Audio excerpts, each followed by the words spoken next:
For more perspective on the current state of the auto industry, let's bring in digital automotive journalist Javier Mota. Welcome to the show. First off, what's your take on the state of the global auto industry right now? I mean, Sarah just painted a rather grim picture. You get global chip shortage, COVID, the war, all of these issues out there. How does it look out there? It's not good as our previous report said. Obviously, there's a lot of things that had affected the industry. It's like the perfect storm. Everything hit one after the other. And I think the industry is, as she also said, is adapting to it. I was recently in Turkey, for example. A lot of people don't understand that Turkey is a major global player on the automotive industry. Right now, it's the 14th car manufacturer in the world, 4th in Europe already. They manufacture a lot of parts, and a lot of companies, because of the supply issues, have been trying to move their operations from China to Turkey to be closer to Europe. But obviously, this is not an easy solution or a quick solution. It's not like moving you from Miami to Tampa, right? It's like moving a whole production operation, which is going to take time. So yeah, it's going to be difficult. But a lot of people are saying that maybe at the end of the year, we're going to start see at least some signals of what to expect. Because also, as she said, no one has right now a good sense of when this is going to end. Yeah, obviously, we've had these persistent supply chain issues, the chip shortages. Every now and then you see a company like Ford, for example, they're suspending production at certain plants. Where do we stand when it comes to those supply chain issues, and what is it doing to prices and actually the amount of cars that are out there that you can purchase?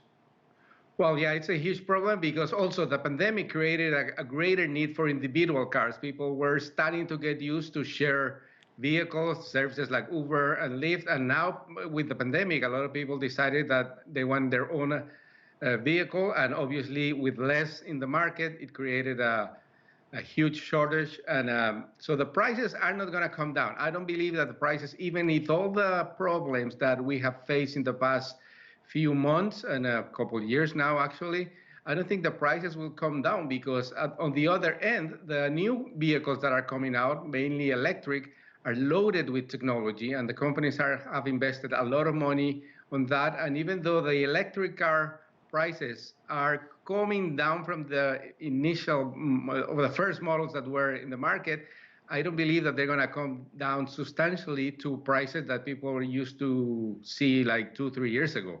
Well, let's turn to the New York Auto Show, an in-person event for the first time in a few years now. How significant is that, especially considering other upcoming big auto shows are kind of in the on-deck circle? Well, I think it was important just that it happened. Let's not forget that 2 years ago, to the date, more or less, the Javits Center was converted into a military hospital to face the epicenter of the pandemic in New York City. So the fact that it happened, I think it was very important for the industry as a signal that it's moving on. And even though there weren't all the manufacturers, like a lot of the Europeans have left, even before the pandemic, Mercedes-Benz, BMW, Audi, Porsche, the luxury brands are not there anymore, and I don't think they will ever come back. They're going to have their own events at the time of the auto shows, wherever they're happening. But the auto show, it's an important event, mainly for the consumers, because they can go there and like shop around without the pressure of a direct sell.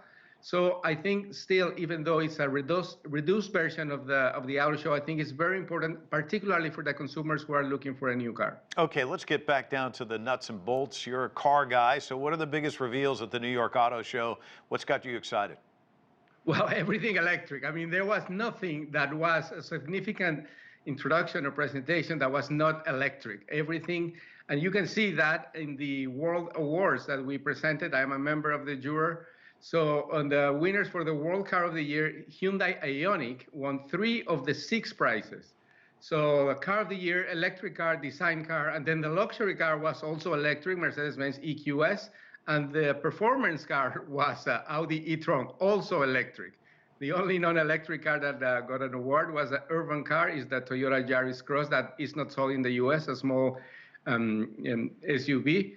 But the trend it's happening. I mean, like people who had any doubt about the coming of the electric era in the automotive industry, the auto show was a clear sign that the industry has made the turn and it's not coming back. Yeah, the future is now. Javier Mota, thank you so much for your insights. Appreciate it.